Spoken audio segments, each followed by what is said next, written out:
No touchy, especially not a fan of Diamond FM. Don't touch that radio set.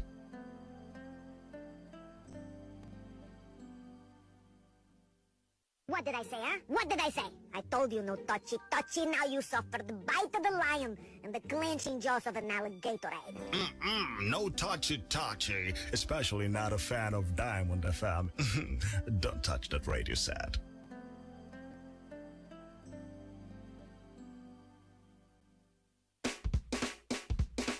This is our promise. We made up our minds to do something new, something different. Yes. Looking for a reliable, up-to-date source of credible news at all time?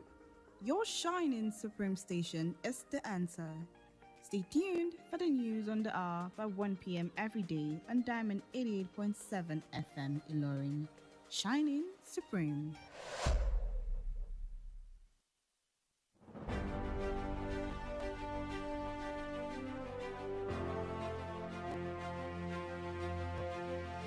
From the news desk of Diamond 88.7 FM Ilorin, this is news on the hour.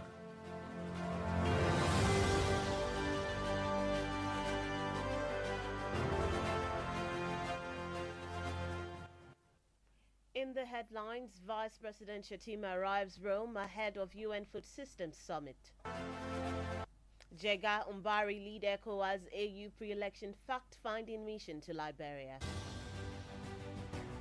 Niger State government set up compensation committee on Bida Road. On the foreign scene, Russia accuses Ukraine of drone attack in its capital, Moscow. To hard substances. Remember, Diamond 88.7 FM cares for your sound spirit and good health. This message is from Diamond 88.7 FM.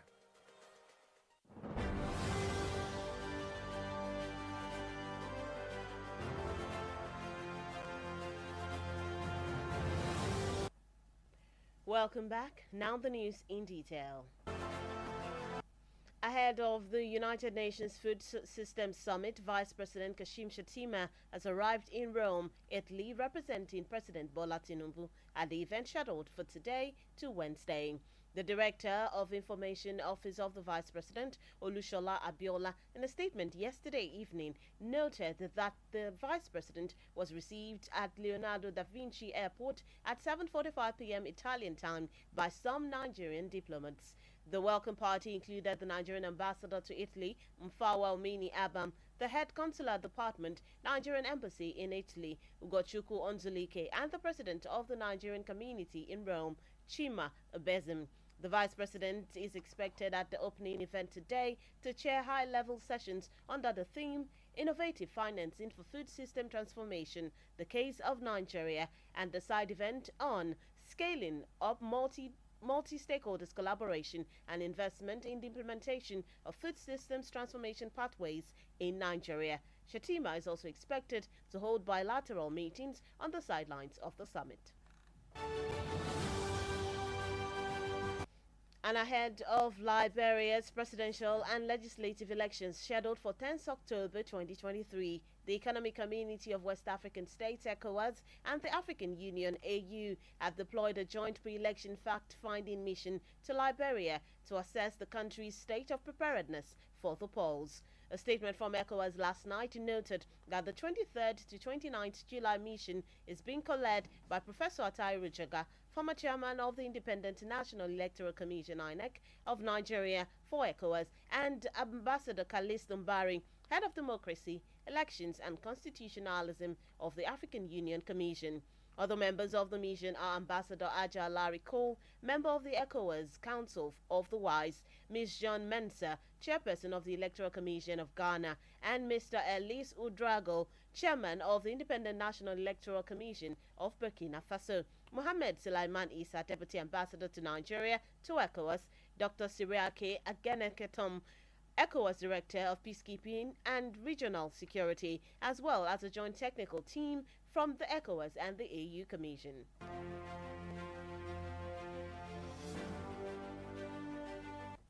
Still in the news, the senator representing Edo North Senatorial District, Adams Oshiomhole, On Sunday, he described the 30,000 naira monthly minimum wage as a criminal wage, saying a cleaner gets paid no less than 60,000 naira.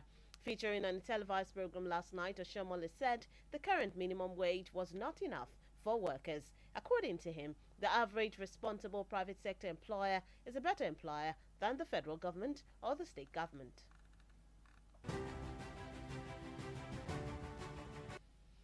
And in Kwara State, the KCMB Microfinance Bank Limited has reaffirmed its readiness towards upholding corporate governance in all its engagements. Chairman Board of Directors of the bank, Mr. Oduwole, who dropped this hint while speaking at the 10th annual general meeting of the bank in Ilorin, across the capital, said the bank is regulated by the Central Bank of Nigeria, CBN, and the Nigeria Deposit Insurance Corporation, NDIC, through stringent auditing. Mr. Oduwole, who said the outcome of the audited report publicly presented before shareholders at the annual meeting after the CBN's approval, therefore appreciated KCMB Microfinance Bank Limited shareholders, particularly the Kwara State government, for the sustained confidence in the bank and restated its commitment in supporting state government programs in the area of financial empowerment for citizens of the state. The KCMB Microfinance Bank Limited annual general meeting featured unveiling of audited financial reports and interaction with the bank shareholders and customers to strengthen their corporate bond of relationship.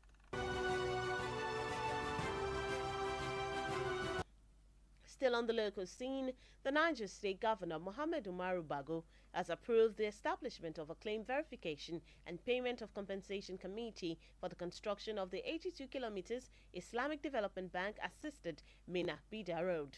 A statement issued by the Secretary to the State Government, SSG Alhaji Abubakar Usman, said the reconstruction of the Mina Bida Road is being co-financed by the Islamic Development Bank, Abu Dhabi Fund for Development, and the state government. Usman revealed that members of the committee were drawn from the state government, security agencies, and other relevant stakeholders. Said the committee has been granted a 6 weeks timeline to complete its assignment with utmost diligence.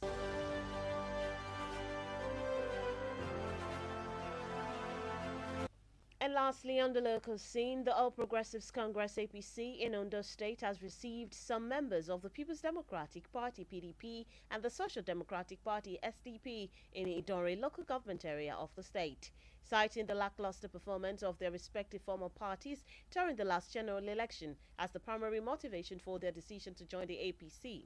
Professor John Jejelola, who spoke on behalf of the defectors, stated that the move will consolidate the ruling party's strength in the state while simultaneously weakening the opposition's footing. Meanwhile, the governorship candidate of the Action Democratic Party ADP, Dr. Kachi Unwoga, has condemned the Imo State government for slamming the sum of 54 million naira on opposition parties to erect campaign billboards ahead of the November 11 election. Unwoga, who spoke with selected journalists today in Abuja, lamented that the ruling party in the state does not allow opposition parties to breathe, describing the fee as obscene and sinful.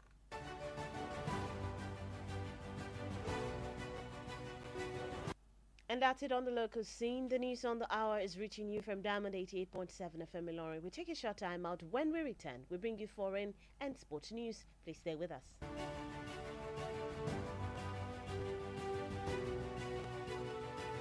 Follow us on social media, Facebook, Twitter, and Instagram at Diamond887FM. Diamond FM, shining supreme.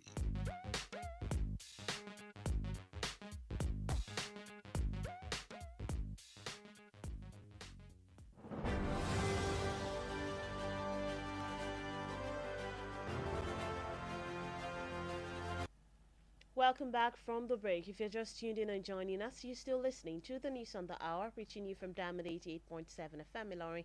Now we continue with the rest of the stories. Moving on to stories on the international scene, Russia has accused Ukraine of being behind a drone attack that damaged at least 2 buildings in the capital, Moscow, earlier today. The Russian Defense Ministry said 2 drones were suppressed and crashed, noting that there were no casualties. Russia's state-owned news agency reported that 1 drone fell close to the Defense Ministry. Ukrainian officials are yet to comment, but they rarely claim responsibility for attacks inside Russia. And moving on to the world of sports from the foreign scene, hostilities has commenced in the Handball National Division 1 League in Benin City, Edo State. Secretary General of the Handball Federation of Nigeria, Mr. Almo Umar Lambo, confirmed the arrival of the team for the league. The competition will end on July 28, while the teams are expected to depart from Benin on July 29. The top 2 teams in the men's and women's categories would be promoted to the 2024 Handball Premier League. And that's it in the world of sports. With that, we've come to the end of the news on the hour for today. But before we go, here is a recap of the major highlights. Vice President Shatima arrives in Rome ahead of UN Food Systems Summit. Jegambari lead ECOWAS AU pre-election fact-finding mission to Liberia. Niger State government sets up compensation committee on Minna-Bida Road. On the foreign scene, Russia accuses Ukraine of drone attack in its capital, Moscow. And in sports, Handball National Division 1 League kicks off in Benin City. Did you know that bananas float in water because they are less dense in comparison to other fruits? Now you know. Diamond FM says, respect is reciprocal. Respect yourself and others will respect you as well. For news coverage or information about happenings around you, kindly contact the Diamond FM newsroom number on 091-606-27526. The news on the hour was edited by Abdulafiz Oyewole. My name is Bisola Oduwole Suleiman. Thank you for listening to your shining Supreme station. To have a lovely rest of the day.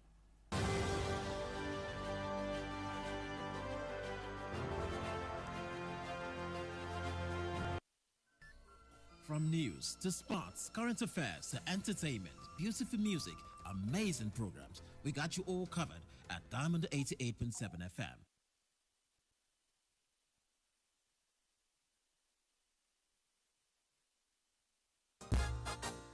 Orúkọ mi ni Yèyélúà Tóyìn Adégbọlá. Mo sì ti lé ní 50 ọdún láyé láàyè àtàyè ìdẹ̀ra. Ìgbòkègbodò mi pọ̀ gan-an nínú iṣẹ́ tí mo yàn láàyò gẹ́gẹ́ bí òṣèré orí ìtàgé. Kì í sì rẹ̀ mí, bẹ́ẹ̀ ni kì í sú mi. Àwọ̀ mi sì ń jí pépépé sí bí tọmọ tuntun lójoojúmọ́. Ẹ fẹ́ mọ̀dí abájọ. Monomin Plus atẹ́jẹ̀ṣe oògùn tó ń fi epo ẹja cod liver oil ṣẹjọ́ ẹ̀ food supplement ni. Èròjà ẹ peléke, ó ń tara ṣe, ó ń máradán, ó ń jẹ́ kọ́mọdé dàgbà dáadáa, ó sì ń jẹ́ kí àgbàlagbà máa ta kébékébé. Monomin Plus. Monomin Plus fún èròjà tó ń tún inú ara ṣe lẹ́yìn ìwádìí ìmọ̀ ìjìnlẹ̀. A tún fi èròjà cod liver oil epo ẹja sí i ló fi wá di oògùn méjì tá a papọ̀ sínú ẹyọ kan ṣoṣo. La fi ń pè é ní Monomin Plus. Iléeṣẹ́ Tuyi Pharmaceutical Industries Limited. Àwọn tó lórúkọ tó ṣe gbẹ́kẹ̀lé níbi kápò oògùn òyìnbó ló ṣe é. Monomin Plus. Monomin Plus. Lọ́dún tá a wá yìí o, a máa ṣoríire. Ilé-iṣẹ́ wa lálùbáríkà tí pọ́ǹpì onílẹ̀ ìfọkànbalẹ̀ làwọn èèyàn ti ń ralẹ̀ torí pé ọ̀rẹ́ ará ìlú ni wá o. Òdodo ọ̀rọ̀ ni tí pọ́ǹpì concept onílẹ̀ ìfọkànbalẹ̀ sì ń pinrin ọdún fún gbogbo olóríire. Lọ́dún yìí ìwọ náà gbọ́dọ̀ ralẹ̀ o máa kọ́lé. Ilẹ̀ ríra ní ìrọ̀rùn gbà. Tẹ́ ẹ bá ti ra plọ̀tì ilẹ̀ wa kan tó wà lókè òyìn ní 500,000 naira péré. Ẹ ti láǹfààní láti gba ogún símẹ́ǹtì àpò 20 bags of cement lọ́fẹ̀ẹ́. Bákan náà nílé tó wà lóko olówó 150,000 naira péré ní plọ̀tì kan. Bẹ́ẹ̀ lẹ́ máa gba símẹ́ǹtì àpò 10 bags of cement lọ́fẹ̀ẹ́.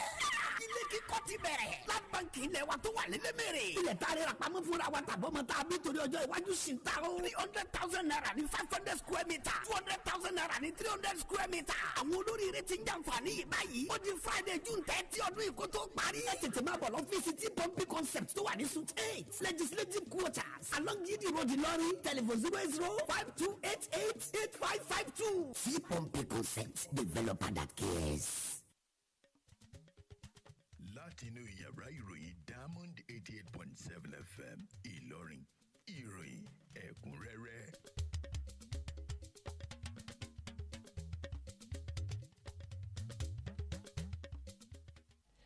A kú iṣẹ́ òní, kókó àkójọpọ̀ ìròyìn ilẹ̀ wa tọ̀sán òní ọ̀hún rèé.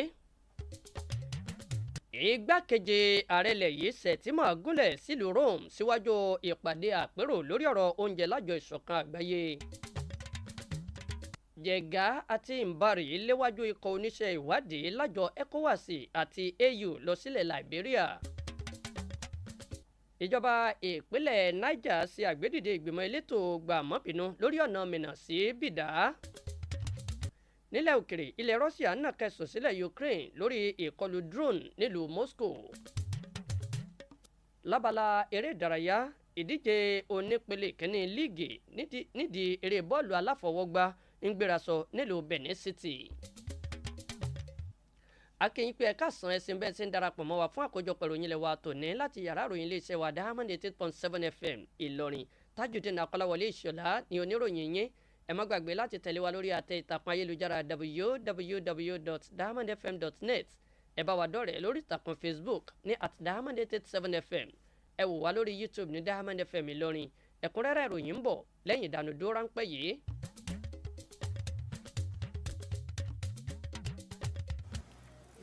Àwé eléyìí ò mú kí ni gbogbo eléyìí tó tún pọ̀ pọ̀ báyìí náà. Àlàyé mi ò yẹ kó o mọ̀ wípé ojú lásán ò ṣe wakọ̀ lójú pópó tó bá ṣá nǹkan sára. Àwé àwọn tó ń retí rẹ nílé òsùn wọn ò wò bẹ́ẹ̀ ìwọ ń sàsùn péye omi àbàwọ̀ ràkọ̀ràkọ̀ òdọ́fun tìrín dalẹ̀ rú tí mojú ẹni ràn kókókó ló fi ń ṣàlejò okùn ó dénú tán ló bá ń da gbogbo inú àtọpọlọ rú gùdùgùdù a kì í mutí rìn lójú pópó nítorí àìṣedéédé ọpọlọ a máa pín ọkàn yẹlẹyẹlẹ ọkàn tí òṣù sójú kan kì í wakọ̀ gẹ́rẹ́gẹ́ lójú pópó má wakọ̀ bó o bá mutí bó o sì mutí ṣọ́ra láti má ṣe wakọ̀ rotí ẹ̀mí aya ọmọ àtàwọn ará ilé rẹ̀ àlọ́bọ̀ lélẹ́dùà yóò máa ṣe ìrìn àjò wa o jẹ́ kí lílọ àti bíbọ̀ láyọ̀ rẹ̀ ó jẹ ọ́ lógún. Ọ̀rọ̀ ìmọ̀ràn yín wá láti iléeṣẹ́ Diamond 88.7 FM. Ìròyìn ẹ̀kúnrẹ́rẹ́ láti ilé-iṣẹ́ Diamond FM.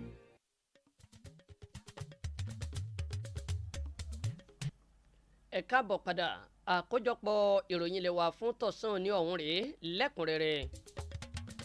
Síwájú ètò àpérò fún ìlànà oúnjẹ lájọ ìṣọ̀kan àgbáyé igbákejì ààrẹ ilẹ̀ wa Nàìjíríà Kassim Shettima ti gúnlẹ̀ sílùú Rome nílẹ̀ Italy tó ti ń lọ sójú ààrẹ Bọ́lá Ahmed Tinubu níbi ètò náà tí ó wáyé lónìí sí ọjọ́rú ọ̀sẹ̀. Olùdarí lọ́fíìsì ètò ìròyìn igbákejì ààrẹ ilẹ̀ yìí Olúṣọlá Abíọ́lá tọ́ka sí nínú àtẹ̀jáde kan lálẹ́ ọjọ́ Àìkú pé ní pápákọ̀ òfurufú Leonardo da Vinci ní àwọn aṣojú ilẹ̀ Nàìjíríà kan tí wọ́n ti gbàlejò igbákejì ààrẹ ilẹ̀ yìí láago 8:15 alẹ́. Lára àwọn tó ṣètò ìgbàlejò náà ni a ti rí aṣojú ilẹ̀ Nàìjíríà sí ilẹ̀ Italy Fawa Omni Abam. Bákan náà adarí lẹ́ka iléeṣẹ́ àjòjì ilẹ̀ wa nílẹ̀ Italy Ugochukwu Onosulike àti ààrẹ àjọ àwọn èèyàn ilẹ̀ Nàìjíríà nílùú Rome Chima Ibezim. Síwájú ètò ìdìbò ààrẹ àti tilé asòfin tí yóò wáyé lọ́jọ́ 10 oṣù kẹwàá ọdún 2023 yìí àjọ ECOWAS àti àjọ ìṣọ̀kan apá ilẹ̀ Áfíríkà AU ti kó ikọ̀ oníṣẹ́ ìwádìí lọ sílẹ̀ Liberia o láti ṣàyẹ̀wò ipò tí gbáradì orílẹ̀-èdè náà wà fẹ́tò ìdìbò ọ̀hún.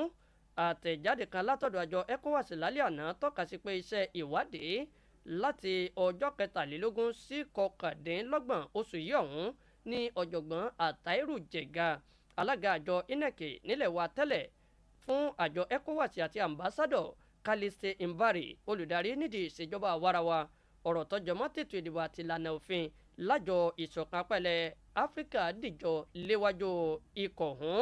Àwọn ọmọ ikọ̀ ọ̀hún mìíràn ni a ti rí ambassadọ̀ Ajah Alari Cole ọmọ ìgbìmọ̀ amòye lájọ ECOWAS omidan Jane Mensah alága àjọ elétò ìdìbò nílẹ̀ Ghana àtàwọn aṣojú míì látinú àjọ ECOWAS àtàjọ AU. Sẹ́nítọ̀ tó ń sojú ẹkùn ìdìbò àpapọ̀ àríwá ìpínlẹ̀ Edo nílé ìgbìmọ̀ asòfin àgbà ilẹ̀ yìí Adams Oshiomhole ti ṣàpèjúwe 20,000 náírà owó oṣù òṣìṣẹ́ tó kéré jù gẹ́gẹ́ bí ọ̀daràn owó ní sísan fún òṣìṣẹ́ o tó sì ń sọ pé ẹni tí ó ń bá òun nu ilẹ̀ gan kò gbàdé ní 60 náírà.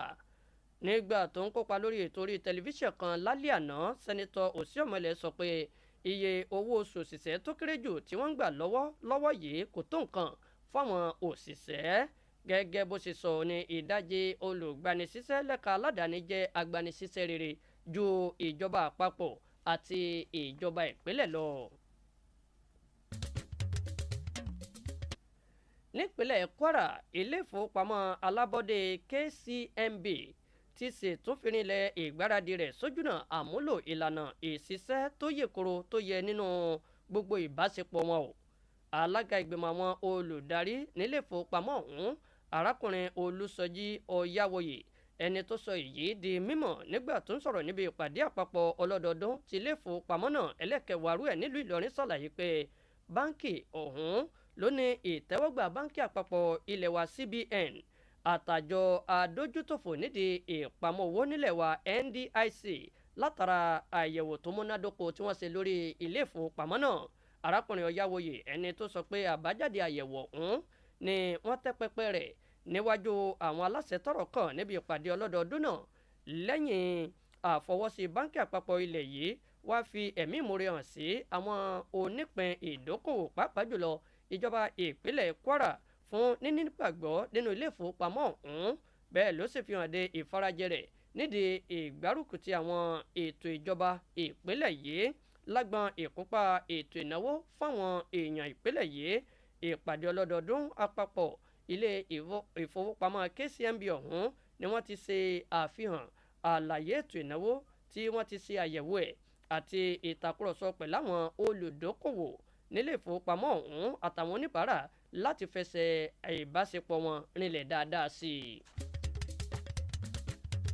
gómìnà ìpínlẹ̀ Niger Mohammed Umar Bago ti fọwọ́ sí àgbédìde ìgbìmọ̀ elétò àyẹ̀wò àti sísọgbà mọ́bìnú fún ṣíṣe ọ̀nà oníméjìlélọ́gọ́rin láti ìlú Minna sí Bìdá tí ilé ìfowópamọ́ onídàgbàsókè ẹlẹ́sìn Islam ṣe àtìlẹ́yìn rẹ̀. àtẹ̀jáde kan tí akọ̀wé ìjọba ìpínlẹ̀ náà Alhaji Abubakar Usman fi síta ló ṣe lálàyé pé àtúnṣe ọ̀nà Minna sí Bìdá ọ̀hún nílé ìfowópamọ́ onídàgbàsókè ẹ̀sìn Islam, àjọ elétò ìnáwó ìdàgbàsókè ìlú ti Abu Dhabi àtijọba ìpínlẹ̀ Niger ṣètò ìnáwó díẹ̀. Alhaji Usman ẹni tó sọ di mọ̀ pé àwọn ọmọ ìgbìmọ̀ náà ni wọ́n mú látinú ìjọba ìpínlẹ̀ náà lájọlájọ elétò ààbò àtàwọn aláṣẹ tọ́rọ̀ kàn míì ṣàlàyé pé wọ́n ti fún ìgbìmọ̀ ọ̀hún ní ọ̀sẹ̀ 6 o láti parí iṣẹ́ rẹ̀ pẹ̀lú àfọkànsí. ẹgbẹ́ òṣèlú All Progressives Congress APC nípínlẹ̀ Ondo ti tẹ́wọ́ gba àwọn ọmọ ẹgbẹ́ òṣèlú People's Democratic Party PDP kan o àtàwọn ọmọ ẹgbẹ́ òṣèlú Social Democratic Party SDP níjọba ìbílẹ̀ Ìdàrè nípínlẹ̀ náà nígbà tí wọ́n ń tọ́ka sí àìṣe dáadáa ẹgbẹ́ òṣèlú kó wa wọn tẹ́lẹ̀ ọ̀hún lákòókò ètò ìdìbò gbogbogbò tó lọ gẹ́gẹ́ bí àkọ́kọ́ ohun tó tà wọ́n nídìí kan fún ìpinnu àti lọ́ọ̀rì darapọ̀ mọ́ ẹgbẹ́ òṣèlú APC. ọ̀jọ̀gbọ́n John Jẹ́jẹ́lọ́lá ẹni tó sọ̀rọ̀ ló kọ àwọn tó ya wá sínú ẹgbẹ́ òṣèlú ọ̀hún fi léde pé ìgbésẹ̀ náà yóò fi kún ìrẹsẹ̀wálẹ̀ ẹgbẹ́ òṣèlú tó ń ṣèjọba lọ́wọ́ nípínlẹ̀ Ondo, bẹ́ẹ̀ sì ni yóò tún hàn yẹ apá ẹgbẹ́ òṣèlú alátakò sí i. wàyí o olùdíje fúnpò gómìnà lẹ́gbẹ́ òṣèlú Action Democratic Party ADP dókítà Kachi Enwoga ti bẹnu àtẹ́lu ìjọba ìpínlẹ̀ Imo fún gbígbé mílíọ̀nù 54 náírà lórí àwọn ẹgbẹ́ òṣèlú alátakò láti gbé àwọn pátákó ìpolongo wọn kalẹ̀ síwájú ètò ìdìbò tí ó wáyé lóṣù kọkànlá ọdún yìí. Enwoga ẹni tó bá wọn oníròyìn kan sọ̀rọ̀ lónìí nílùú Àbújá gbarata pé ẹgbẹ́ òṣèlú tó ń ṣèjọba lọ́wọ́ nípínlẹ̀ náà kò fààyè gba ẹgbẹ́jẹgbẹ́ òṣèlú alátakò láti rí mumi tó sì ṣàpèjúwe owó náà gẹ́gẹ́ bí ohun tí ò dáa dùn. bẹ́ẹ̀ bá ṣẹ̀ṣẹ̀ ń darapọ̀ mọ́ wa àkójọpọ̀ ìròyìn ilé wa fún tọ̀sán òní ló ń dé sẹ́tìgbọ̀ yín láti iléeṣẹ́ Diamond 88.7 FM Ìlọrin. à ń lọ sẹ́nu ìdánudó ráńpẹ́ báyìí tá a bá padà dé ìròyìn ó tẹ̀síwájú nílẹ̀ òkèrè àti lábala eré ìdárayá ẹ má gbé kúò níkànnì Diamond 88.7 FM.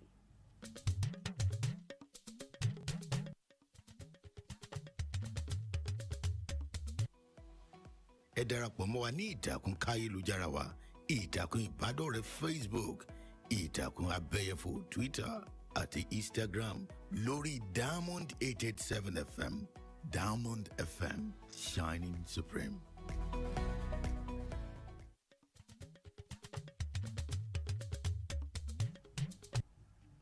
ẹ káàbọ̀ padà bẹ́ẹ̀ bá ṣẹ̀ṣẹ̀ ń darapọ̀ mọ́ wa àkójọpọ̀ ìròyìn lè wà fún tọ̀sán òní ló ń dé sétígbọ̀ yín láti lè ṣe Diamond 88.7 FM Ìlọrin ìròyìn tẹ̀síwájú nílẹ̀ òkèrè.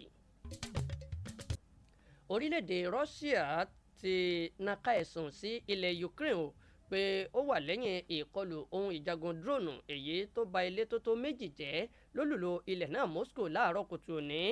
Iléeṣẹ́ ètò ààbò ilẹ̀ Russia ṣàlàyé pé ohun ìjagun drone méjì ni wọ́n já lulẹ̀ tó sì tọ́ka sí pé kò sí ẹ̀mí kankan tó bá ìṣẹ̀lẹ̀ láabi náà rìn. Iléeṣẹ́ akóròyìnjọ ilẹ̀ Russia jábọ̀ ìròyìn náà pé ọ̀kan lára àwọn drone ọ̀hún já lulẹ̀ lẹ́bàá iléeṣẹ́ ètò ààbò ilẹ̀ ọ̀hún. Àwọn aláṣẹ ilẹ̀ Ukraine kò tí ì sọ̀rọ̀ kankan o bó tilẹ̀ jẹ́ pé wọn kì í sábà sọ pé àwọn mọ̀ sáwọn ìkọlù nínú ilẹ̀ Russia.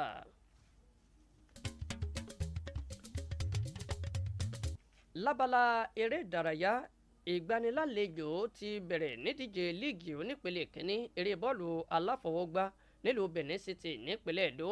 Akọ̀wé àpapọ̀ àjọ eléré bọ́ọ̀lù aláfọwọ́gbá nílẹ̀ wa Nàìjíríà arákùnrin Amo Umar Lambo ló fìdí gígúnlẹ̀ ikọ̀ ọ̀hún múlẹ̀ fún ìdíje líìgì náà. Ìdíje ọ̀hún yóò wá sópin lọ́jọ́ 28 oṣù keje nígbà tí ìrètí wà pé àwọn ikọ̀ ọ̀hún yóò kúrò nílùú Benin lọ́jọ́ 29 oṣù keje. Àwọn ikọ̀ tó bá gbégbá orókè nípele tàwọn ọkùnrin àti tàwọn obìnrin yóò rí àgbégbá sí ìpele àgbà ọ̀jẹ̀ ti Premier League lọ́dún 2024. Kí n tó parí àkójọpọ̀ ìròyìn ilé wa fún tọ̀sán òní kókó tó wà nínú rẹ̀ rí lẹ́ẹ̀kan sí i. Igbákejì ààrẹ ilẹ̀ wa Nàìjíríà Sẹ̀tìmà ti gúnlẹ̀ sílùú Rome síwájú ìpàdé àpérò lórí ọ̀rọ̀ oúnjẹ lájọ ìṣọ̀kan àgbáyé. Jẹ̀gá àti Mbàrè ti léwájú ikọ̀ oníṣẹ́ ìwádìí lájọ ECOWAS àti àjọ AU lọ sílẹ̀ Liberia. Ìjọba ìpínlẹ̀ Niger ti ṣàgbédìde ìgbìmọ̀ elétò gbàmọ́bìnú lórí ṣíṣe ọ̀nà mìíràn síbi ìdá. Nílẹ̀ òkèrè láti mú àfihàn pé ilẹ̀ Russia ti nàka ẹ̀sùn sílẹ̀ Ukraine lórí ìkọlù drone sílùú Moscow. Lábala eré ìdárayá mú àfihàn pé ìdíje onípele kínní líìgì nídíje eré aláfọwọ́gbá ń gbérasọ nílùú Benin City. Kí n tó máa lọ ǹjẹ́ mọ̀ pé ọ̀gẹ̀dẹ̀ lè léfò nínú omi nítorí ọ̀gẹ̀dẹ̀ kò ní ara gbígba omi sí lágbèyẹ̀wò sẹ́sùn míì. Diamond FM sọ lónìí pé iṣẹ́ nígbà ó bọ̀wọ̀ fúnra rẹ̀ ó sì rí i pé àwọn èèyàn yóò túbọ̀ máa bọ̀wọ̀ fún ọ náà sí i. Fún ìròyìn nípa ohun tó ń ṣẹlẹ̀ láìka yín tẹ́ fẹ́ fi tó yàrá ìròyìn iléeṣẹ́ wa Diamond FM létí ẹ̀ka sí wa lórí ẹ̀rọ ìbánisọ̀rọ̀ 091-606-27526. Abdulhafiz Oyewole lólótú àkójọpọ̀ ìròyìn ilẹ̀ wa fún tọ̀sán òní. Tajudeen Akolawole Ishola ló tún sédè àbínibí tó mọ̀ wá sí etí gbọ̀ yín ẹ̀sìn púpọ̀ bẹ̀ sí ń tẹ́tí sí ìkànnì yín tó ta wọn yọ.